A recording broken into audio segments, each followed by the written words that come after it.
안녕하십니까. 계속해서 대구와 경북 지역 소식 전해드리겠습니다. 대구와 경북은 오늘 대체로 흐린 가운데 어제와 비슷한 기온 분포를 보였습니다. 오늘 낮 최고 기온은 대구 16.1도, 구미가 14.2도, 안동 13.7도, 포항 14.6도 등으로 어제와 비슷했습니다. 오늘 밤부터 내일 아침까지는 5에서 30mm의 비가 오겠습니다. 비가 그친 뒤 내일은 대체로 맑겠고 아침 기온이 대구 16도, 낮 기온은 대구 23도까지 오르겠습니다.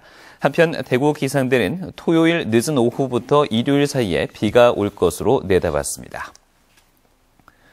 고령읍의 명칭이 오늘부터 대가야읍으로 바뀌었습니다. 고령구는 대가야 브랜드를 통해 역사 관광 거점 도시로서 한 단계 더 도약할 계획입니다. 양관희 기자가 보도합니다. 인구 11,000명의 고령군 고령읍이 대가야읍으로 변경됐습니다. 읍사무소에는 대가야라는 현판이 걸렸고 새로운 이름을 갖게 된 주민들은 주민등록증 주소를 바꾸고 있습니다. 대가야국이 서기 42년에 건국된 것에 맞춰 4월 2일 오늘부터 대가야읍 이름이 사용됐습니다. 고령군 발전을 위해서 대가야읍이 명칭 변경을 계기로 해서 많은 발전 가져오도록 우리가 다 함께 힘을 모아야 될죠. 대가야읍 명칭 변경은 주민투표를 거쳐 올해 초 고령군이 개정된 조례를 공포해 이뤄졌습니다. 지난해 11월 이뤄진 주민투표에서는 3,406세대가 참가해 83%가 명칭 변경에 찬성했습니다. 고령군은 대가야읍을 앞세워 대가야 고분군과 박물관, 체험축제 등 기존 사업의 가치를 높일 계획입니다. 고령의 지역의 역사성과 특색을 살려서 대가야를 브랜드화하여 지역의 가치를 더 높이고 또 발전을 앞당기자 고령읍을 대가야읍으로 명칭을 변경하게 된 것입니다. 또 대가야 고분군 세계유산 등재와 군립가야금 연주단 창단 등 신사업에도 탄력이 붙을 것으로 기대하고 있습니다. 다만 명칭 변경을 둘러싼 주민 간 갈등과 표지판 등 시설물 변경에 따른 불편은 과제로 남았습니다. MBC 뉴스 양관입니다. 경북대 총장 공석 사태 해결을 위해서 교수와 학생회가 본격적으로 나서고 있습니다. 대학 자율성 수호를 위한 경북대 교수 모임은 오늘 결성식을 갖고 교육부의 국립대 총장 후보자 임용재청 거부는 대학 자치를 크게 훼손하고 있다고 비판했습니다. 또 교육부의 위법성과 부당함을 알리기 위해 앞으로 교내 거리 시위와 토론회 등 다양한 활동을 하는 한편 경북대 총학생회도 시민사회단체와 연계해 정당한 절차로 선정된 후보자 임용을 위한 활동을 펼치기로 했습니다. 제232회 대구시의회 임시회가 24건의 안건을 처리하고 오늘 폐회했습니다. 대구시의회는 이번 회기에서 전국 광역의회 가운데 9번째로 시의원의 금품 수수와 이권 개입, 인사청탁 등을 금지한 의원 행동 강령 조례를 의결했고 부동산 중개 수수료를 반값으로 내리는 조례도 통과시켰습니다. 또 실질적인 주민 참여 예산제를 시행하기 위한 조례 개정안과 공동주택의 옥내 급수관 개별 공사비 지원 대상을 확대하는 조례안도 의결하는 등 모두 24건의 안건을 처리했습니다. 한편 대구시의회 임시회 마지막 날 본회의에서 최길영 의원은 5분 자유 발언을 통해 갓바위 케이블카 조성의 필요성을 주장했습니다. 최길영 의원은 여수와 통영 등 최근 케이블카를 설치한 지자체에 많은 관광객이 몰리면서 지역에 엄청난 경제적 효과가 파급되고 있다면서 갓바위에도 케이블카를 설치해서 관광객을 유치해야 한다고 밝혔습니다. 또 조재구 의원은 장기 미집행 계획시설 일몰제로 대구에서는 35.5제곱킬로미터 약 11조 원 규모의 도시계획시설이 2020년이 되면 일몰제 적용 대상이 된다면서 대구시 예산으로 감당할 수 없는 만큼 조속한 대책 마련을 요구했습니다. 가스 사고 예방을 위해서 올 연말까지 LPG 호스를 금속 배관으로 모두 의무적으로 바꿔야 합니다. 하지만 현실적으로 쉽지 않아서 시한을 연장하는 등의 대책이 마련돼야 할 것으로 보입니다. 김건엽 기자가 보도합니다.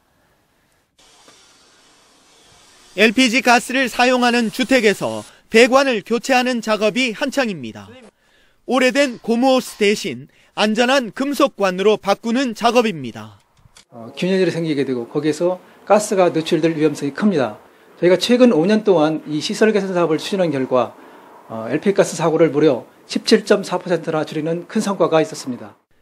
기초수급자를 비롯한 저소득층에 한해 지자체와 정부가 교체 비용 20여만 원을 부담하며 교체를 지원하고 있습니다. 가스안전공사 추산으로 LPG를 사용하는 곳은 260만 가구에 이르지만 이 중 금속 배관을 설치한 곳은 저소득 지원 대상 66만 가구를 제외하면 정확한 통계도 없는 상황입니다. 이런 가운데 정부가 정한 교체 시한은 올 연말까지로 다가왔습니다. 내년부터는 200만 원 이하의 과태료가 부과될 수 있습니다.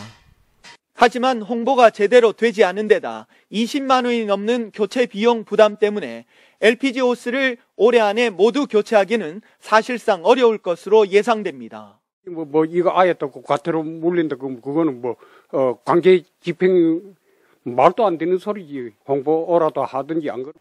지난 2010년 의무화 시한을 한 차례 연장했던 것처럼 이번에도 연장하고 지원 대상도 농어촌 마을까지 확대해 줄 것을 바라는 요구가 높습니다.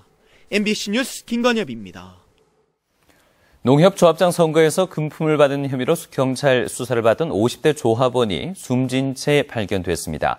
영천경찰서에 따르면 어제 오전 8시 반쯤 지난 농협조합장 선거와 관련해 경찰 수사를 받던 50살 A씨가 영천의 자택 방 안에서 숨진 채 발견됐습니다. 경찰은 숨지기 하루 전 A씨가 경찰서에서 조사를 받았고 외부 침입 흔적이 없는 방 안에서 농약병이 발견됐다며 정확한 사망 원인을 조사하고 있다고 밝혔습니다.